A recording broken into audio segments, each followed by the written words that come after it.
Cuando hablamos de Fernando Pessoa, estamos hablando de un mundo lleno de variaciones. Esas variaciones se entienden como los heterónimos, y los heterónimos son este universo que queremos presentar hoy, sobre todo en relación con la propuesta de Pessoa con respecto al paganismo.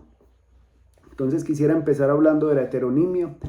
En esta ocasión no voy a hablar tanto de la vida de Pessoa, aunque se filtrarán algunas cosas, porque obviamente tenemos ahí un mundo muy distinto, que es el mundo de la heteronimia.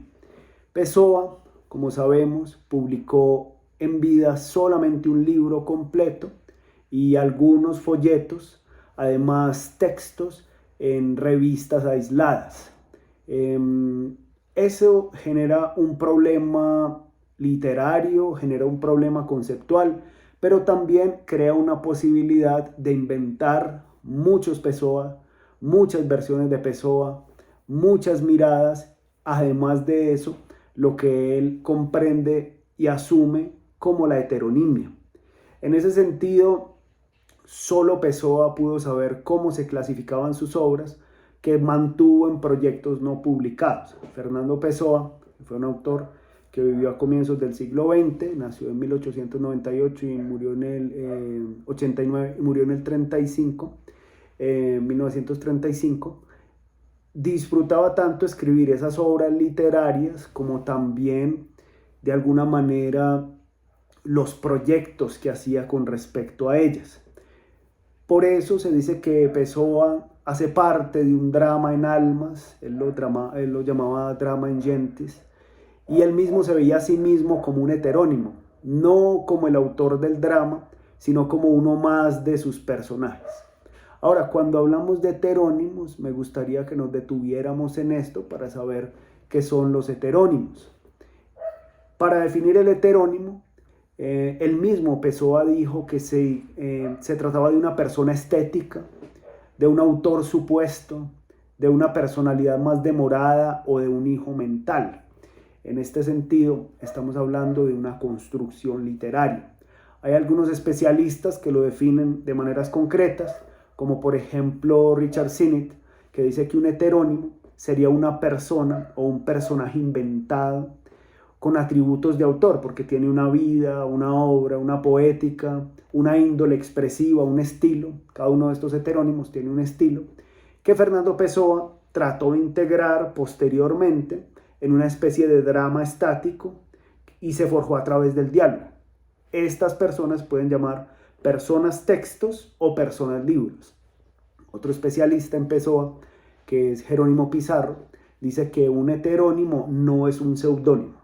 Y valga esta aclaración, es más bien una máscara, porque son rostros poéticos que proyectan una personalidad propia, y lo importante no es tanto describir estas personalidades, sino su función dentro de la poesía. Por ejemplo, Alberto Caeiro, como aquel que reinventa lo que se entiende como género bucólico, y Álvaro de Campos, que reinventa la poesía moderna.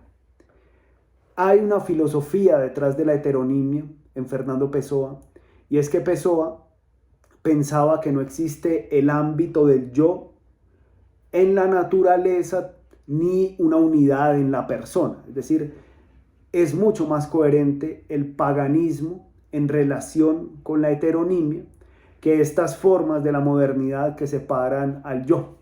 El paganismo es coherente porque su idea de la fragmentación surge de la pluralidad de dioses, diferente del cristianismo, que todo le atribuye a un solo Dios, y en este caso hay una marcada particularidad, si lo entendemos como partes, en la que cada Dios responde a un fenómeno de la naturaleza, y de alguna manera cada Dios es una personificación de esa vivencia de la naturaleza.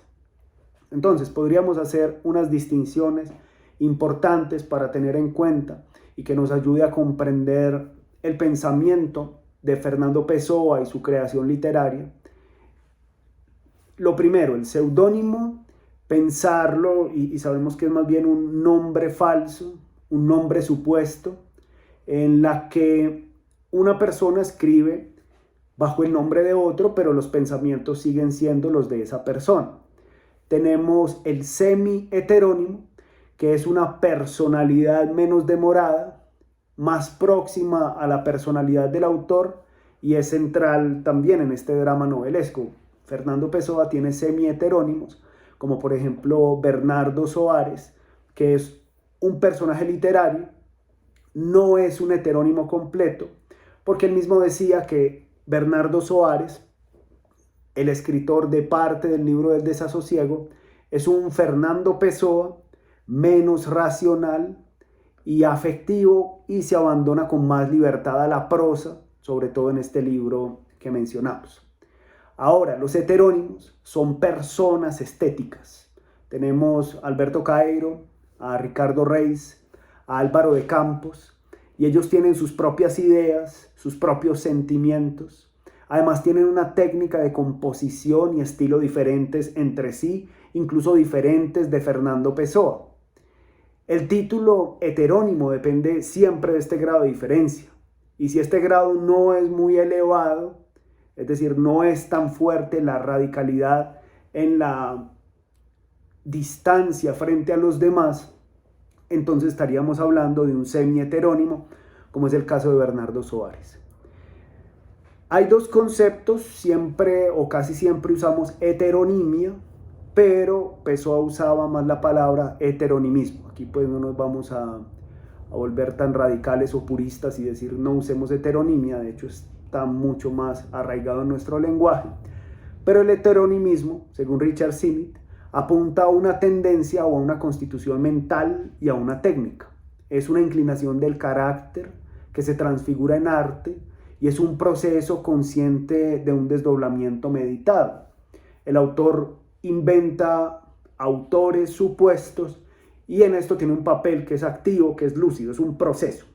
Jerónimo Pizarro es más radical y dice que no se debería usar tanto la palabra heteronimio, sino heteronimismo, porque Pessoa lo basa y es la palabra que él usa. Básicamente, heteros, que viene del griego, significa otro, diferente, y nimia, que viene de hónoma, que es nombre, y entonces diríamos hetero se opone aquí a lo que es ortonimia, que significa recto, justo, verdadero, como cuando uno dice ortodoxia. Ortodoxia es la doxa correcta, ¿sí? La doxa adecuada, y la heterodoxia es la doxa, la opinión, el pensamiento diferente a lo que es el propio, el pensamiento adecuado o correcto. Esto pues se ve mucho en la historia de las religiones, en la historia del cristianismo, en la teología, y básicamente es lo mismo, ortonimia y heteronimia. Ortonimia sería el pensar, el crear y el estilo que más se parece al propio Fernando Pessoa, y la heteronimia, el pensar, el crear, el estilo que menos se parece a Fernando Pessoa, incluso con concepciones filosóficas, estéticas, literarias, religiosas, diferentes al mismo Fernando Pessoa. Ahí está pues como una diferencia radical. Voy a citar a Jerónimo Pizarro cuando establece esta diferencia, dice: lo que quería conceptualizar Pessoa era lo siguiente, que por un lado escribía como alguien diferente de sí mismo y las obras relativamente ajenas podrían clasificarse como heterónimas. Pero el heteronimismo sería también la construcción de otras figuras autorales y en esta medida menos un fenómeno cercano a la locura, porque también se habla de eso, que a una técnica o un método de composición de otros autores, es decir, una creación vertiginosa de alter ego por un ego del autor principal, que en lugar de negar su multiplicidad busca convivir con ella y sacarle el mayor provecho.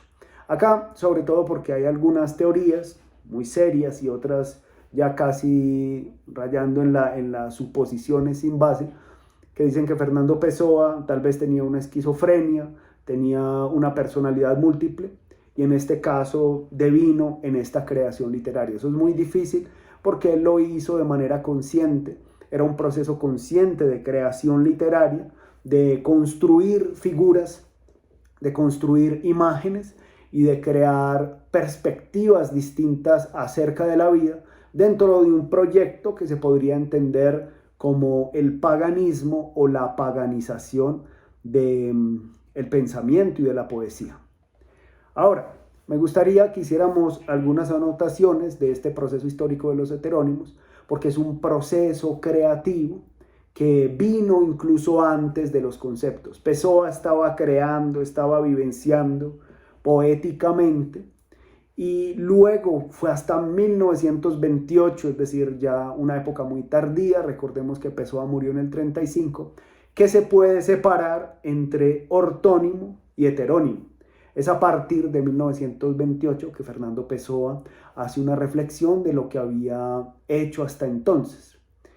En 1914, Pessoa, que ya desde niño y adolescente le gustaba jugar con esto, con sus hermanitos, por ejemplo, recordamos que él era el mayor de otros hermanos, medio hermanos, porque su papá murió cuando él tenía 3, 4 años, y la madre se vuelve a casar con un hombre que era cónsul portugués en Durban, Sudáfrica, se va a vivir allá.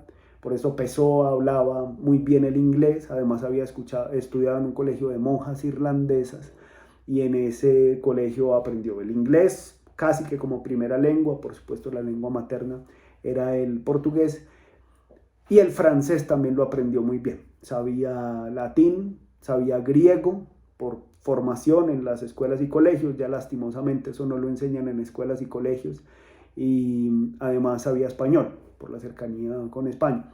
Entonces, en esa época creaba personajes. Cuando visitaba a sus primos en Portugal, construía periódicos y decía, vamos a hacer un periódico entre primos de 12, 13 años. Y entonces escribía en nombre de distintos corresponsales y hacía pequeños debates entre ellos. Le gustó siempre jugar con eso.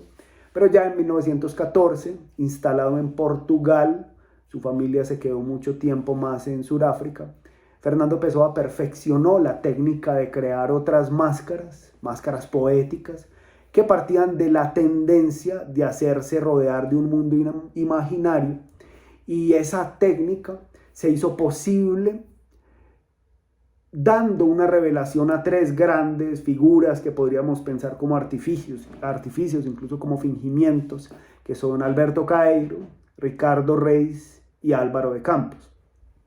Ahora, en 1915, Fernando Pessoa todavía no los llamaba heterónimos, sino que los llamaba seudónimos. Esto está pues evidenciado en una carta que él dirige a Armando Cortés Rodríguez, donde dice: mantengo, por supuesto, mi propósito de lanzar seudónimos en la obra de Caeiro, Reis y Campos. Esta es una literatura que yo creé y viví, que es sincera porque es sentida, y que constituye una corriente con influencia posible, benéfica, indiscutiblemente en las almas de los otros. Entonces, todavía él está en este proceso de creación, después es que lo sistematiza, pero ya tiene este proyecto y esta idea de construir la pseudonimia, que termina convirtiéndose en la heteronimia.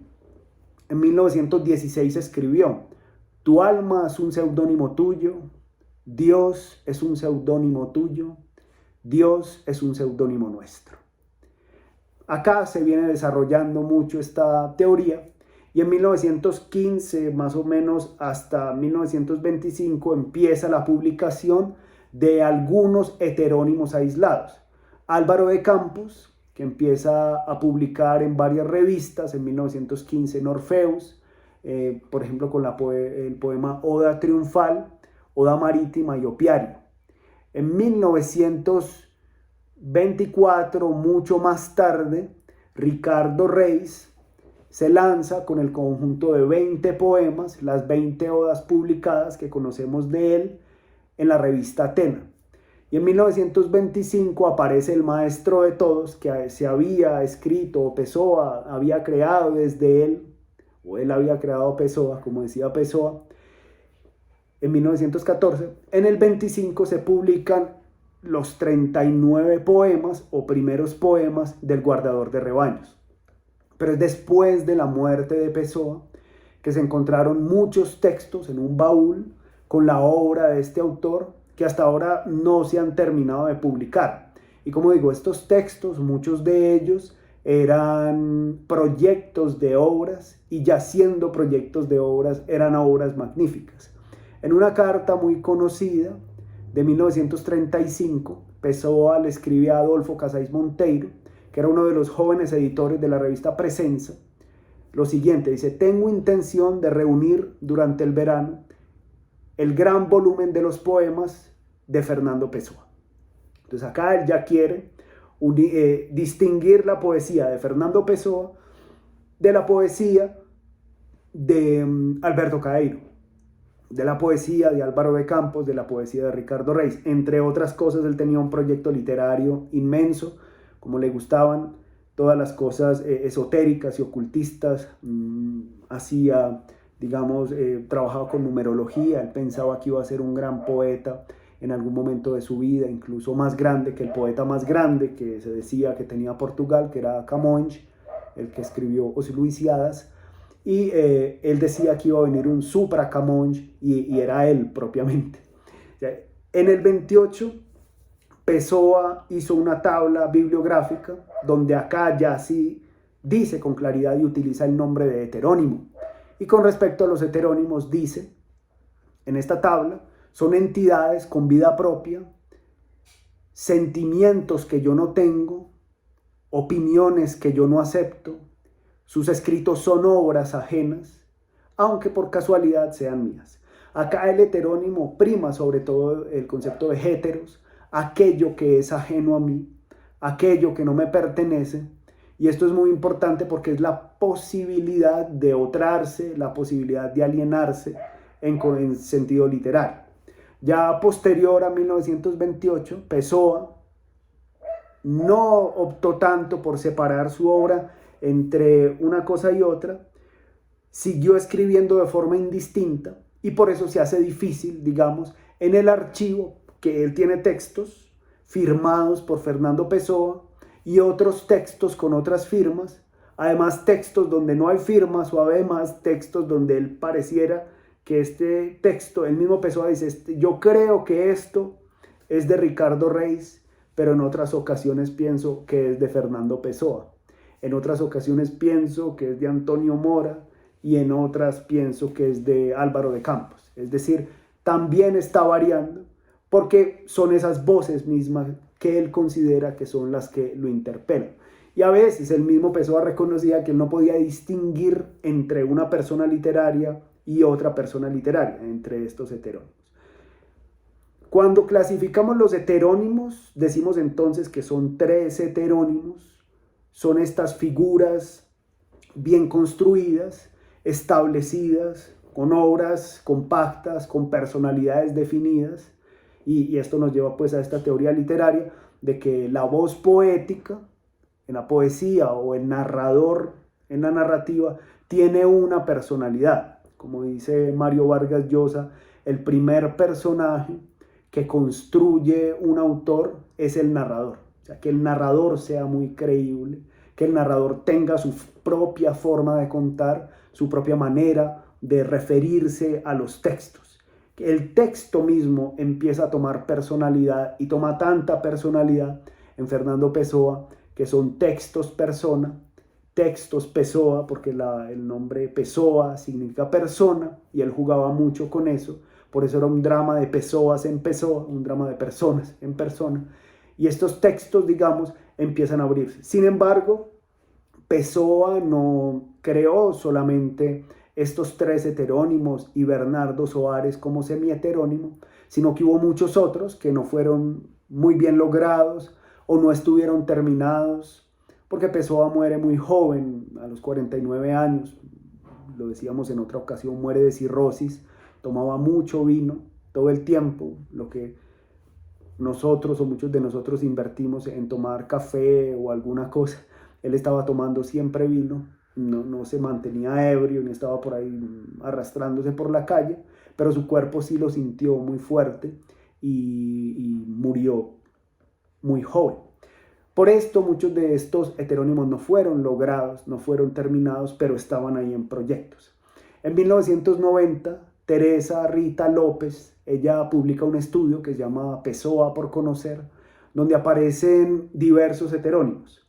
Entonces ella descubre que Pessoa no solamente inventó 3 heterónimos, sino más de 60. Después hay otros textos que se han editado, Jerónimo Pizarro ha editado bastantes de ellos, se llegan a descubrir cerca de 130, 135 personalidades literarias. Algunas de ellas que podríamos mencionar son las siguientes. Una es Rafael Baldaya, fue creado a finales de 1915 por Fernando Pessoa y es un astrólogo de barba larga que también le gustaba la filosofía. Él es autor, entre otros textos, de un tratado de la negación. Thomas Cross, él tiene algunos hermanos como E. Cross y escribe ensayos acerca de Alberto Caeiro. Hay uno que se llama Mysticism of Objectivity y también escribe acerca de Álvaro de Campos. Entonces tenemos críticos literarios, semi-heterónimos o personalidades literarias que estudian las obras de los heterónimos. Tenemos a Frederico Reis, hermano de Ricardo Reis, que es un apologista de la obra de su hermano. Él la define como un esfuerzo lúcido, disciplinado, para obtener una calma. Él escribió un folleto sobre una pretendida escuela de Lisboa y quería publicarla, darla a conocer en el extranjero. Esta escuela de Lisboa estaba constituida por Alberto Caeiro, Ricardo Reis y Álvaro de Campos. Hay incluso entre los heterónimos debates. Estos otros heterónimos o estas otras figuras asisten a los debates, sistematizan los debates o se refieren en algún momento.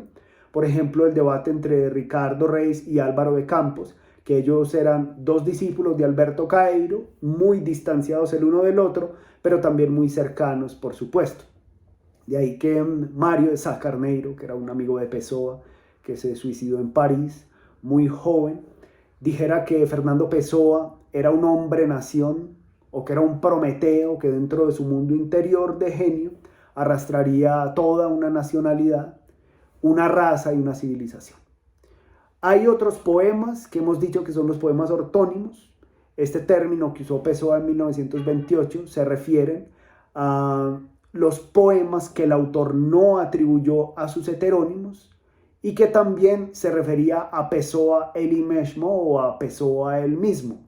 Es decir, que Fernando Pessoa estaba considerando que él mismo, cuando escribía como Pessoa, era una construcción literaria, lo cual nos hace pensar que cuando escribimos poesía o narrativa o ensayo, estamos creando una figura literaria que no somos del todo nosotros, como cuando uno sale a la calle, siempre está pensando qué ponerse, y eso es hacer una performatividad de la vida, es decir, de qué me voy a disfrazar, incluso disfrazarme de mí mismo para presentarme ante el mundo y presentarme a mí mismo como aquello que quiero ser, es decir, es encarnar esa identidad. Ahora tenemos una figura que es tal vez la que más nos concierne, una de las que más nos concierne a lo largo de estas lecturas que vamos a realizar, que es la figura de Antonio Mora. Antonio Mora es un heterónimo que surgió a finales de 1914 y comienzos de 1915. Él es concebido como el continuador filosófico de Alberto Caeiro. Escribe este texto que hemos venido leyendo y trabajando, que es El regreso de los dioses. En este libro hay mucho más que El regreso de los dioses. La edición que hace Ángel Crespo recoge todo lo que tiene que ver con el paganismo, hasta donde se había descubierto, porque es probable que haya más en Pessoa.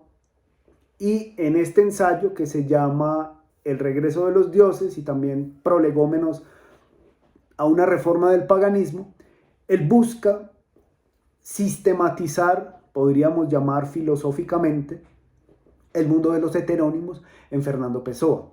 Es decir, si Caeiro apunta a una objetividad absoluta de mirar claro y directo, Antonio Mora propone un sistema filosófico del paganismo y Ricardo Reis tiene una tendencia más religiosa, filosófico-religiosa, de este paganismo. Acá en la doctrina del regreso de los dioses se habla de un paganismo renovado que buscaba interpretar una frase de Alberto Caeiro que fue muy importante en toda la construcción del sistema de los heterónimos de Pessoa, y es que la naturaleza es partes sin un todo, ¿sí? La naturaleza es parte sin un todo, que es uno de los poemas del guardador de rebaños. Ahora, la fórmula teológica para esta afirmación es una frase de Ricardo Reis que dice: a cada cosa hay un Dios que compete. Y la interpretación filosófica se encuentra en escritos de Antonio Mora. Entonces tenemos acá, empezó una construcción filosófica, una fórmula teológica, una doctrina poética, la naturaleza es parte sin un todo, y unas reflexiones estéticas sobre la importancia que tiene la construcción del paganismo en el mundo de Fernando Pessoa.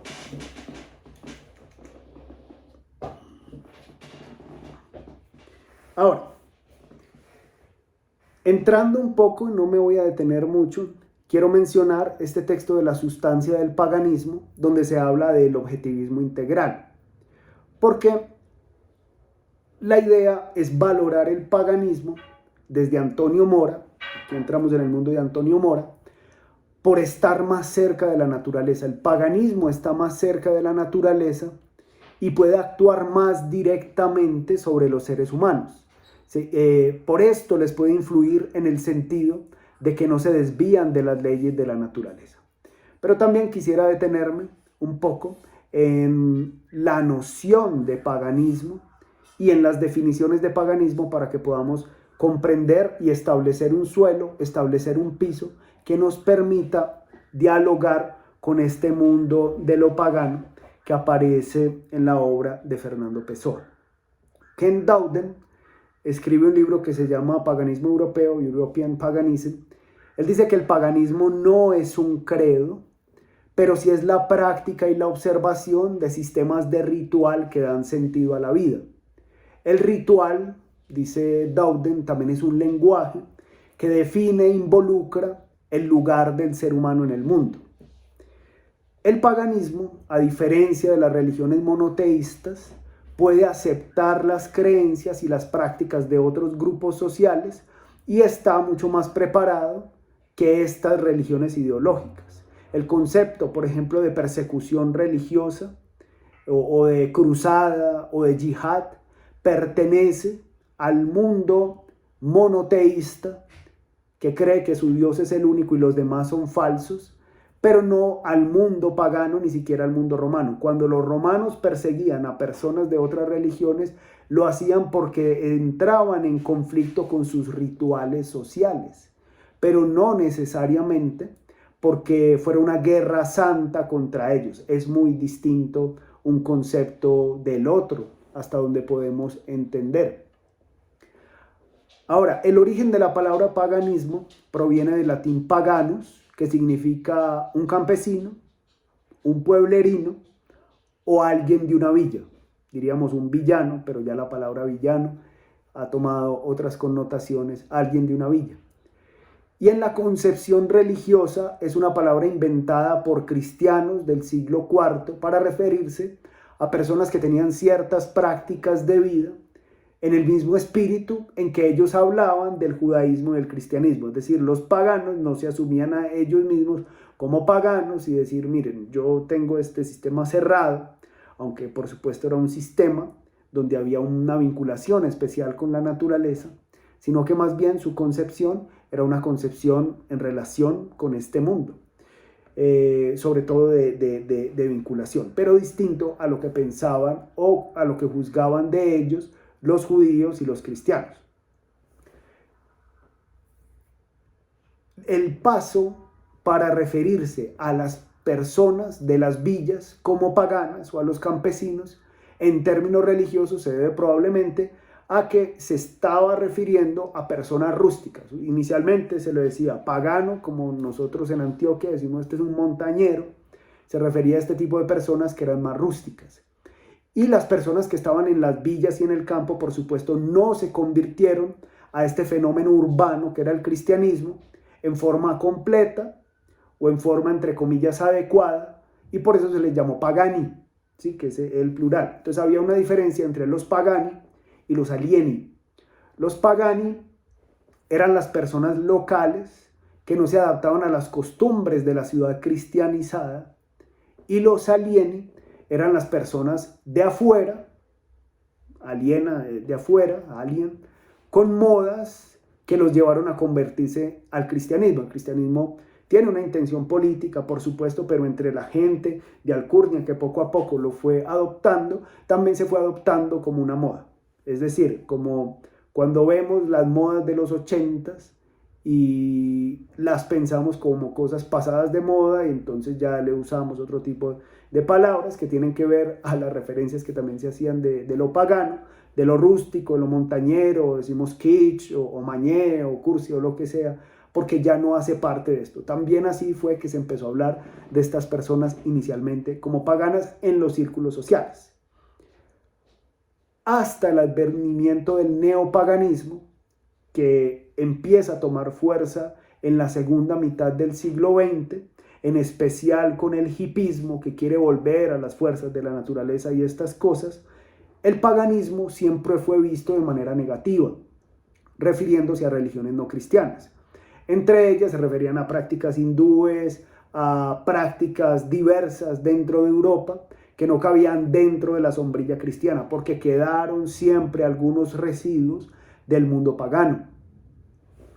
El neopaganismo es una manera de entender la vida y la existencia, es decir, se puede hablar del neopaganismo como una cosmovisión, y es un modo sistemático de comprender la realidad, de comprender el mundo, el ser humano, la relación con la naturaleza, la ética, los valores, la religión. La cultura es más que una religión, cosmovisión, visión de mundo. Y florece particularmente el neopaganismo cuando el discurso de las grandes religiones empieza a hundirse, ¿sí? En especial el discurso del monoteísmo cristiano o judeocristiano. Hay algunos autores del siglo XX sobre el paganismo, por ejemplo Alain de Benoit o Jean Marcal. Alain de Benoit tiene un texto que se llama ¿Cómo se puede ser pagano? Es una crítica al pensamiento cristiano, pero también, y hay una vinculación fuerte actualmente de este neopaganismo con las derechas, porque si el cristianismo es el que ha fundamentado de alguna manera ciertas ideas morales que han apuntado a la defensa de los derechos humanos, todo esto, este otro neopaganismo es una forma ahora cultural, de expresión cultural de lo que antes era el nacionalismo. Y por eso se vincula a ciertos movimientos de derecha. Y hay otros que no necesariamente. Jean Marcal, por ejemplo, dice que el paganismo no es la ausencia de Dios, la ausencia de lo sagrado, la ausencia de lo ritual.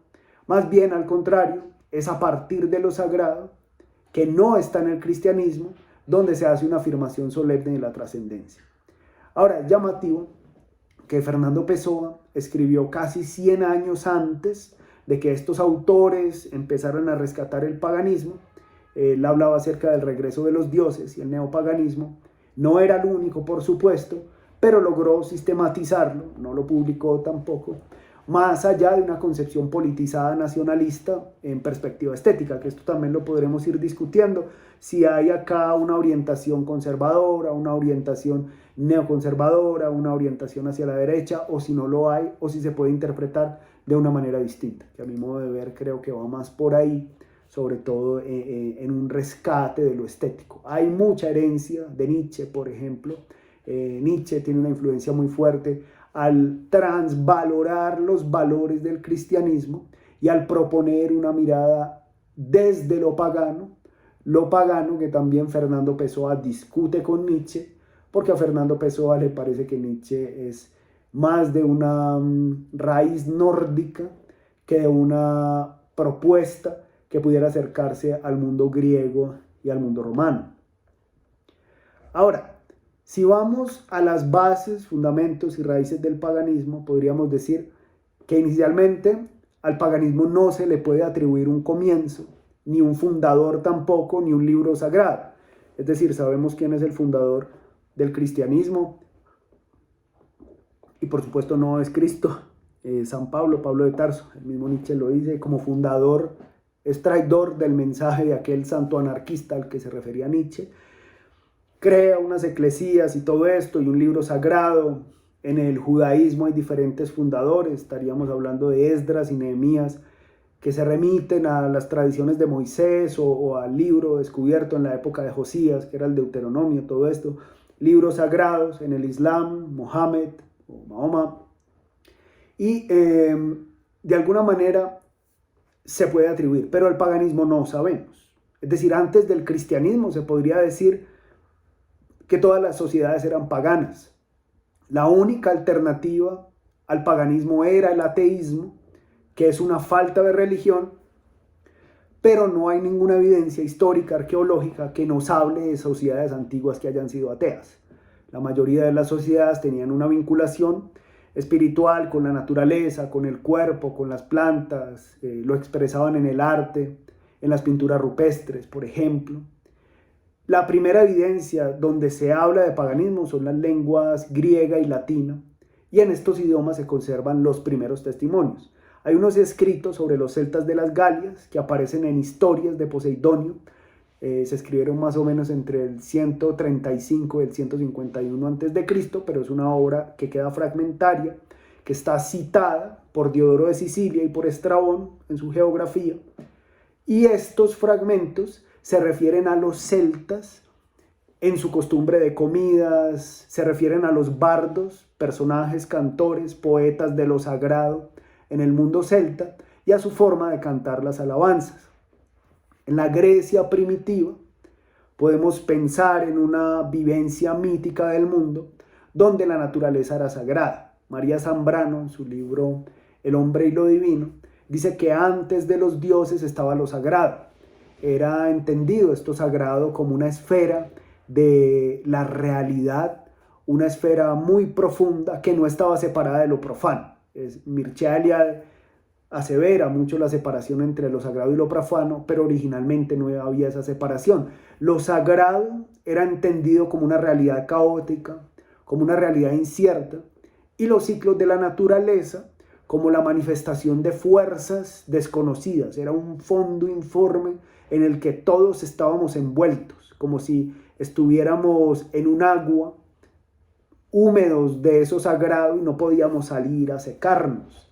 Lo sagrado era entendido como una experiencia, como un fenómeno que el ser humano percibe. Y el paganismo, podríamos decir con Hugo Mujica, era una religión de la realidad porque era una totalidad. Zambrano dice que era una religión del delirio.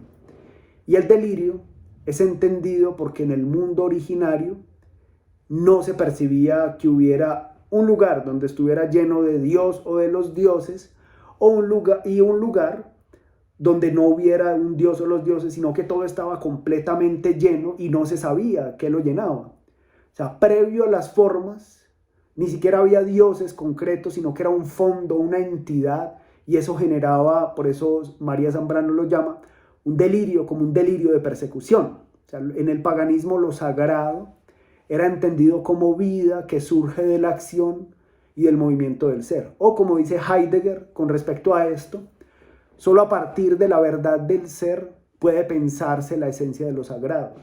Solo a partir de lo sagrado puede pensarse la esencia de la divinidad, y solo a la luz de la esencia de la divinidad se puede pensar y decir lo que significa la palabra Dios, es decir, en términos de progresión.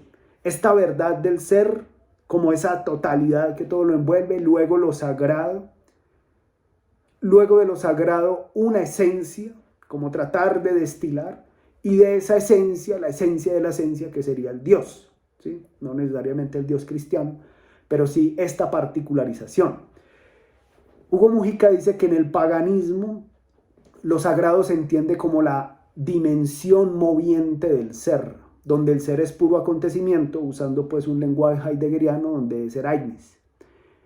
Esta cita que él escribe me gusta mucho cuando dice: jamás un dios griego ha hablado de sí ni por sí mismo, tampoco ningún dogma anuncia y fija la identidad de esas deidades, ninguna sagrada escritura registra su génesis o sus gestas, ni anuncian que sobre ellos es necesario saber y creer para nuestra salvación.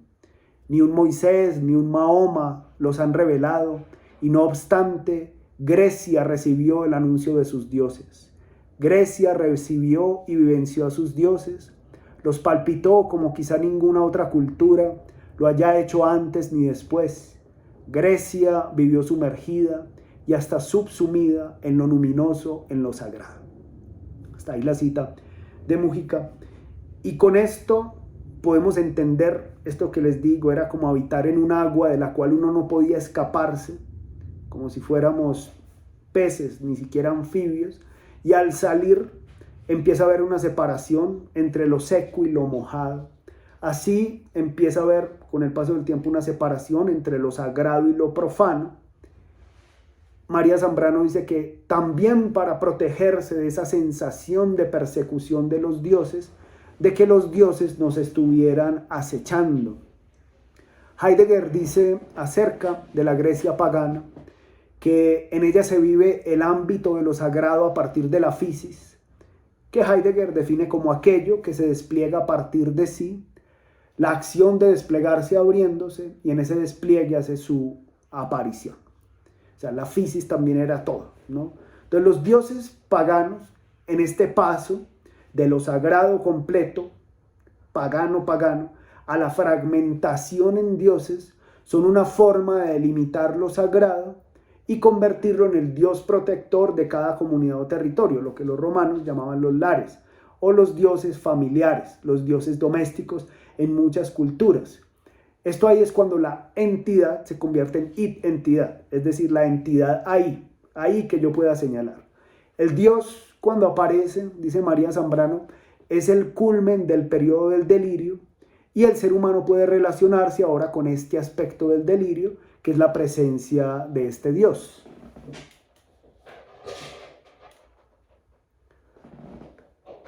Ahora, la relación entre paganismo y cristianismo nos puede ayudar a comprender un poco cómo se da este vínculo con lo sagrado.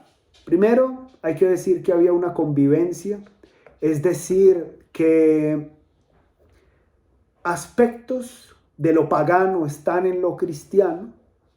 No digamos que aspectos de lo cristiano están en lo pagano, aunque también en el sentido de que muchas de las cosas que provienen del cristianismo son originalmente paganas, y muchas cosas del judaísmo, que es la raíz del cristianismo, también son originariamente paganas. Por ejemplo, la fiesta de Sukkot, que es la fiesta de los tabernáculos, es una fiesta pagana. Es cuando los pueblos del desierto duermen durante unos días en unas tiendas abiertas, esperando o recordando que toda bendición viene de arriba, especialmente en el concepto de la lluvia. La Pascua también, y muchísimo del cristianismo, la idea del Dios que muere y vuelve a la vida, la idea del Dios que es despedazado. Ese texto que está en Juan 6, que dice: yo soy el pan de vida, el que coma mi carne y beba mi sangre tendrá la vida eterna. Imagínense, está muy vinculado a los ritos dionisíacos, donde se recordaba que el Dios era partido en pedazos y se comía su carne, se bebía su sangre, se vivía de esto sagrado. Todo esto va evolucionando, la imagen de la semilla, la imagen de la resurrección, todo esto, incluso estas literaturas que acompañan, y la forma de escribir incluso del Cristo cósmico de los discípulos de San Pablo que escriben en la carta a Colosenses, también tiene mucho que ver con eso, porque hay una convivencia. Ahora, desde perspectiva simple diríamos que si el paganismo es la negativa del cristianismo, de ahí se sigue que el final del paganismo es el nacimiento del cristianismo. Sin embargo, insisto, el fin del paganismo y el nacimiento del cristianismo no fue lineal, sino que ocurrió en momentos diferentes, en lugares diferentes. Incluso hubo convivencia en estas formas de ver el mundo. Muchos reyes bárbaros, incluso habiendo imperio romano afuera de Roma, se convirtieron al cristianismo, y muchos desde adentro romanos siguieron manteniendo tradiciones paganas, y a veces se mezclaron. Por ejemplo, el concepto de los santos es un concepto que viene de las divinidades romanas.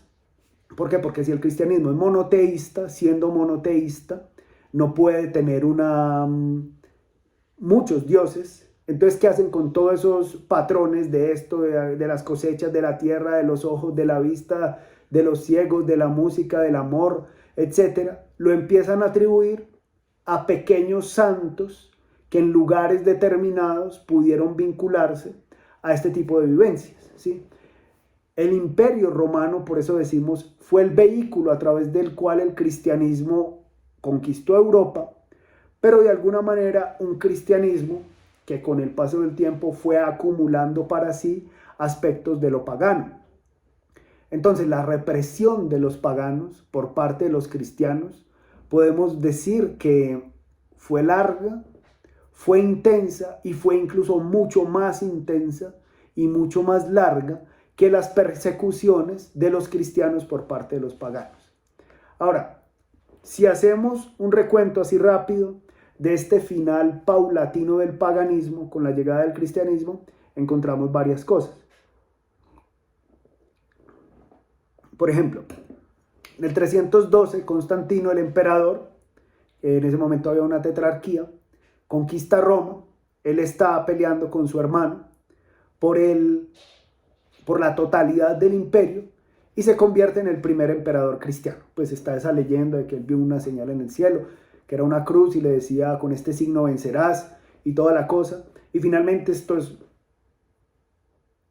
un aporte muy importante al imperialismo de Constantino, porque significa, y él mismo lo decía, que el cristianismo se convirtiera para él en el cemento del imperio. Imagínense, un imperio dividido en ese momento en 4, después quedó dividido en 2, y en esa división en 2, al final Constantino lo une. Tantas creencias, tantas provincias, tantas miradas, tantos gobernadores, tantas rebeliones por sofocar, y los bárbaros por fuera amenazando. Entonces, unirlo bajo un solo Dios, bajo un solo libro, bajo una sola iglesia, bajo una sola fe, bajo una sola obediencia, porque el cristianismo, digamos, en sus raíces sí era una creencia de desobediencia, pero después en su evolución se convirtió en lo contrario, una religión de obedientes y de obedientes a los sistemas. Entonces, en ese caso a Constantino le servía mucho y termina convirtiendo al cristianismo en el cemento del imperio. Ahora, esto obliga a expulsar aquello que el cristianismo no tolera por herencia del judaísmo. El judaísmo, el credo del judaísmo, que está en Deuteronomio, dice, escucha Israel, el Señor tu Dios es uno. Y en otros textos dice, no tendrás dioses ajenos delante de mí, no te arrodillarás a ellos, está en el Éxodo. Y toda la lucha que tiene, que también es una lucha editorial cuando se escribe la Biblia o la Torá, porque la realidad era otra. Esta gente sí tenía muchos dioses diversos, ¿sí? No eran un pueblo único como ahora se están haciendo creer, bombardeando a otros en nombre de su unicidad, como si fueran los únicos con derecho a vivir en este lugar de tierras palestinas, que además en las tierras de los filisteos. Filisteos se transforman luego en palestinos, pero los filisteos siempre estuvieron ahí. Si conocen la historia de Sansón, lo van a recordar. En este caso, el cristianismo hereda ese monoteísmo, se opone a otras formas distintas de vincularse a lo sagrado, y entonces a partir de la cristianización del Imperio Romano, en el 341, se prohíben los sacrificios, tanto en los templos, adentro como fuera de Roma. En el 343 quedan algunos sacrificios y se cierran muchos templos. Luego, en el 353 después de Cristo, se prohíben los sacrificios nocturnos, los sacrificios de adoración, las estatuas, y solamente se permiten los sacrificios diurnos. Acá hay ya cambios de emperadores, por supuesto. Constantino no está siempre. De hecho, Constantino solo se bautizó cristiano en su lecho de muerte y era muy cercano a la fe arriana, que es una de las variantes del cristianismo, que después la versión oficial que ahora conocemos la detecta por hereje. Y después, entre el 381 y el 385, se prohíben los sacrificios diurnos. Ya se habían prohibido los sacrificios nocturnos a distintos dioses, y también se prohíbe la adivinación. Esto es especial porque los ejercicios de adivinación, por supuesto, era, bueno, si voy a tener dinero, si voy a ser feliz, toda la cosa, pero también cuándo se va a morir el emperador. Entonces esto era muy peligroso y definitivamente lo prohíben. Los templos durante muchos años, en el siglo IV, siguieron abiertos para las visitas, y las estatuas permanecieron, pero eran consideradas obras de arte. Ahora, Entre el 389 y el 392, los días sagrados paganos se convirtieron en simples días de trabajo y se prohibió la visita a los templos, incluso para contemplar las obras de arte. Se prohibieron los cultos domésticos, que eran los cultos a los ancestros, y tal vez esta es la religión más profunda del paganismo, que cada uno tenga su propio Dios, así como empezó a la naturaleza es parte sin un todo, cada cosita es una adoración. Se prohíbe decorar los árboles, se prohíbe hacer altares, y por ejemplo el templo de Serapis en Alejandría, que era un centro de peregrinaje y devoción, fue saqueado. Hubo emperadores como Arcadio y Honorio que regresaron los sacrificios paganos a Roma, pero en el 395, cuando los godos saquean el santuario de Eleusis en Atenas, ahí ya empiezan las amenazas, incluso los godos, sobre estas ruinas. O sea, ellos lo destruyen y los cristianos reconstruyen una iglesia. Muchas de las iglesias que hay en Europa, incluso en ciertas zonas de América Latina, están construidas sobre ruinas de templos paganos.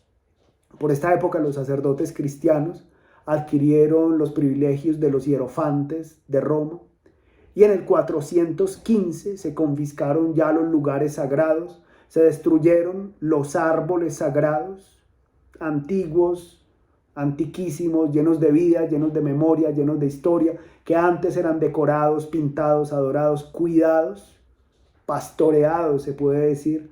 Se destruyen, se tumban, porque son solo imágenes de estos dioses paganos, ¿sí? Ahora, la realidad histórica nos dice es que a pesar de todas estas prohibiciones y edictos, muchos emperadores y gobernadores no tenían el control firme de la implementación y la prohibición del paganismo.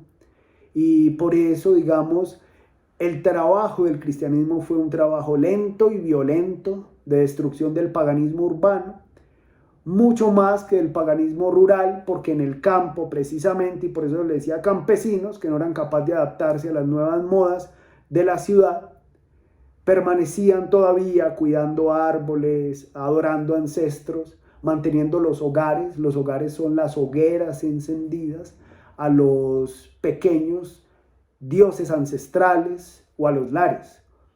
El cristianismo se fue expandiendo como un fenómeno urbano y fue más eficiente, como digo, en las ciudades que en el campo. Ahí hubo una conversión de estas áreas rurales, pero fue muy difícil y muchas personas fueron excluidas de esa nueva vida que ofrecía la religión. Hubo predicadores cristianos como Zenón de Verona o Máximo de Turín, que se referían con mucho desprecio a los paganos como idólatras que vivían en el campo, en especial porque adoraban a los árboles sagrados, a los duendes y a todas estas figuras, y mantenían festivales en torno a su vida. De allí el poema de Fernando Pessoa, que escribe su heterónimo Ricardo Reis, cuando se refiere a uno de los últimos reductos del paganismo, que es el dios Pan. El dios Pan, que es este dios de los bosques, el dios Pan, que como decíamos en otro momento, tiene cuernos, tiene patas de cabra, tiene cola, así es como nos dijeron en la casa nosotros cuando niños que era el diablo, pero en realidad era el dios Pan. Se seguían haciendo rituales en los bosques, y de ahí el poema de Pessoa, de las odas de Ricardo Reis, que dice: el dios Pan no murió, pues cada campo muestra, al sonreír de Apolo, el desnudo de Ceres pecho. Ahí veréis un día que el inmortal de pronto, divino Pan retorna. No dio muerte a los dioses el triste Dios cristiano. Cristo es solo un Dios nuevo, tal vez el que faltaba. Aún Pan sigue dando el sonar de su flauta a los oídos de Ceres recostada en los campos. Son los mismos los dioses, siempre claros y calmos, de eternidad repletos, despreciándonos siempre, día y noche trayendo, y cosechas doradas, sin hacerlo por darnos, día y noche y los trigos, sino por otra causa azarosa y divina. Así tenemos entonces esta época donde hay una fuerte agresión de parte del cristianismo ante los paganos, y luego con las invasiones romanas, por ejemplo, en el 375, los godos cruzan el Danubio hacia adentro del imperio. Ya se notaba que no solamente había cristianos dentro de Roma, sino también afuera, como el obispo gótico Ulfilas, que vivió entre el 311 y el 382.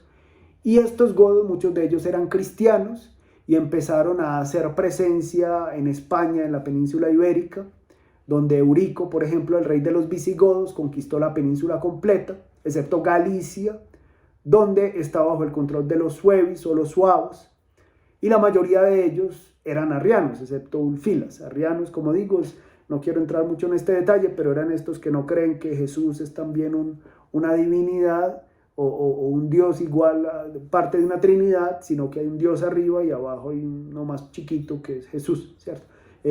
Por eso se mataron un montón, que casi siempre pasaba. En la península ibérica, una parte estaba bajo la presencia de los godos, que eran cristianos, otra parte mantenía las prácticas paganas. Martín de Braga, por ejemplo, da testimonio de la presencia del paganismo sobreviviente en Galicia, entre los suavos, y en especial Portugal, que seguía manteniendo de alguna manera ese vínculo con el paganismo. Por esto a Pessoa le interesa mucho, porque se está hablando es del paganismo portugués, un paganismo que se rescata ahí como una forma de vinculación con ese pasado, y a Pessoa le interesa bastante rescatar ese mundo antiguo y rescatarlo en su propia interpretación poético-filosófica. Bueno, hubo algunas cosas más allá del Imperio Romano, conversiones violentas por lo general, conversión de los sajones, que fueron convertidos a la fuerza por Carlomagno, que era franco, masacró a más de 4.500 personas en el año 1782, en el 782, y hubo, por supuesto, revueltas frecuentes entre los sajones, que es el territorio actual de Alemania. Hubo intentos de volver al paganismo, y en Escandinavia, si vieron la serie Vikingos, ven cómo se dio ese proceso. En Dinamarca y Noruega el cristianismo fue haciendo un progreso, pero muchas veces fue impuesto a través de masacres que eran brutales. Esto pues para que tengamos algunas nociones con respecto al mundo que ofrece Fernando Pessoa en El regreso de los dioses, y por qué este deseo de rescatar lo pagano como una de las fuerzas y una de las fuentes para pensarnos de modo distinto a las tradiciones cristianas. No sé si tienen alguna pregunta o algún comentario al respecto.